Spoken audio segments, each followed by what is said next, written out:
एक राज्य दो हिस्सों में बंटा हुआ, पश्चिम बंगाल में गवर्नर वर्सेस गवर्नमेंट। पश्चिम बंगाल खुद को एक पॉलिटिकल क्रॉसफायर में फंसा हुआ पाता है। गवर्नर वी आनंद बोस और मुख्यमंत्री ममता बनर्जी एक बिटर बैटल में बंद हैं। ये सिर्फ जुबानी जंग नहीं है, ये आइडियोलॉजीज और पावर का क्लैश है। सिचुएशन टेंस है और बंगाल के लोग इसका प्रेशर महसूस कर रहे हैं। टेंशन शुरू हुई बोस की गवर्नर के रूप में अपॉइंटमेंट से। उन्होंने स्टेट गवर्नमेंट के डिसीजंस पर सवाल उठाते हुए जल्दी ही अपनी प्रेजेंस दिखाई। ये रूलिंग पार्टी को बिल्कुल पसंद नहीं आया। एक्यूजेशंस लगे और रिलेशनशिप और खराब हो गया। ये कॉन्फ्लिक्ट पर्सनालिटीज से बढ़कर है।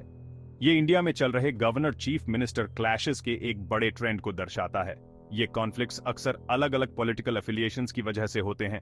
इससे गवर्नर्स ऑफिस के पॉलिटिसाइजेशन की चिंता बाज जाती है। पश्चिम बंगाल के लोग इससे बेहतर डिजर्व करते हैं। उन्हें एक ऐसी गवर्नमेंट चाहिए जो काम करे, ना कि जो खुद से ही लड़ती रहे। दोनों साइड्स को पॉलिटिकल पॉइंट स्कोरिंग से ज्यादा स्टेट के वेलफेयर को प्रायोरिटी देनी चाहिए। गवर्नर की शिकायतें, पुलिस की बदसलूकी के आरोप। इस कॉन्फ्लिक्ट के बीच में कुछ इंसिडेंट्स ने आग में घी डाला। गवर्नर बोस ने दो सीनियर पुलिस ऑफिसर्स की कंडक्ट की आलोचना की है। उन पर लापरवाही और डिसरिस्पेक्ट का आरोप है। गोयल को एक एलिजेड सिक्योरिटी लैप्स के लिए गवर्नर के गुस्से का सामना करना पड़ा। बोस को लगा कि एक पब्लिक इवेंट में उनकी सिक्योरिटी से कॉम्प्रोमाइज किया गया। मुखर्जी ने इनअप्रोप्रिएटली बिहेव किया और ऑर्डर्स नहीं माने। ये इंसिडेंट्स गवर्नर और स्टेट पुलिस फोर्स के बीच गहरे अविश्वास को दर्शाते हैं। बोस इन इंसिडेंट्स को अपने अथॉरिटी पर सीधा हमला मानते हैं। स्टेट गवर्नमेंट ने अपने ऑफिसर्स का बचाव किया है। उनका कहना है कि गवर्नर के आरोप बेसलेस और पॉलिटिकली मोटिवेटेड हैं। ये अंतर राजभवन और स्टेट गवर्नमेंट के बीच की खाई को बढ़ाता है। भरोसे का टूटना, पारदर्शिता और सुरक्षा को लेकर चिंता। गवर्नर बोस की चिंताएं सिर्फ इंडिविजुअल ऑफिसर्स तक सीमित नहीं है। उन्होंने स्टेट पुलिस के ओवरऑल फंक्शनिंग पर गहरी चिंता व्यक्त की है।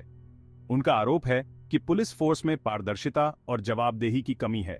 गवर्नर ने राज्य में पॉलिटिकल क्लैशेस और वायलेंस की बढ़ती संख्या पर चिंता जताई है।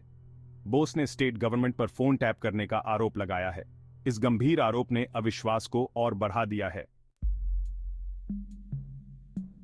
राजभवन वर्सेस नबान्न, एक व्यापक शक्ति संघर्ष। गवर्नर बोस और पश्चिम बंगाल सरकार के बीच कॉन्फ्लिक्ट कोई अलग थलग घटना नहीं है। यह राजभवन और राज्य सरकार के बीच चल रहे एक बड़े पावर स्ट्रगल को दर्शाता है, जो दूसरे राज्यों की स्थिति से मिलता जुलता है। भारत के राष्ट्रपति द्वारा नियुक्त गवर्नर राज्य में केंद्र के प्रतिनिधि के रूप में कार्य करता है। उन्हें मुख्यमंत्री और अन्य की ऑफिशियल्स की नियुक्ति सहित महत्वपूर्ण शक्तियां प्राप्त हैं। यह अक्सर निर्वाचित राज्य सरकार के साथ फ्रिक्शन का कारण बनता है, खासकर जब पॉलिटिकल आइडियोलॉजीज क्लैश करती हैं। हाल के दिनों में गवर्नर बोस राज्य सरकार की पॉलिसीज की आलोचना करने में ज्यादा मुखर रहे हैं। उन्होंने लॉ एंड ऑर्डर से लेकर एजुकेशन और हेल्थ केयर तक कई मुद्दों को लेकर उनके कामकाज पर सवाल उठाए हैं। इससे रिश्तों में और ज्यादा तनाव आया है।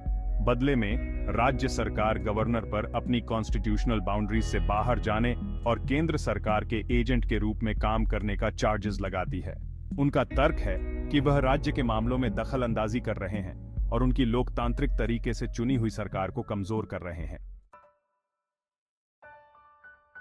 संविधान और उसके संरक्षक कानून में एक साझा आधार खोजना। यह कॉन्फ्लिक्ट भारतीय संविधान में निहित शक्ति के डेलिकेट बैलेंस को उजागर करता है। मुख्यमंत्री को गवर्नर को जानकारी देनी होती है, जो मंत्री परिषद की सलाह पर कार्य करता है। अनुच्छेद 361 गवर्नर को कुछ इम्यूनिटीज प्रदान करता है। यह स्थिति को और जटिल बनाता है, जिससे संभावित कॉन्फ्लिक्ट की गुंजाइश बनी रहती है। दोनों पक्षों ने अपने एक्शंस को सही ठहराने के लिए संविधान का हवाला दिया है। इस स्थिति में संविधान की भावना की ओर लौटने की जरूरत है। उनका पहला कर्तव्य पश्चिम बंगाल के लोगों की सेवा करना है। समय आ गया है कि दोनों पक्ष डायलॉग और कोऑपरेशन को प्राथमिकता दें।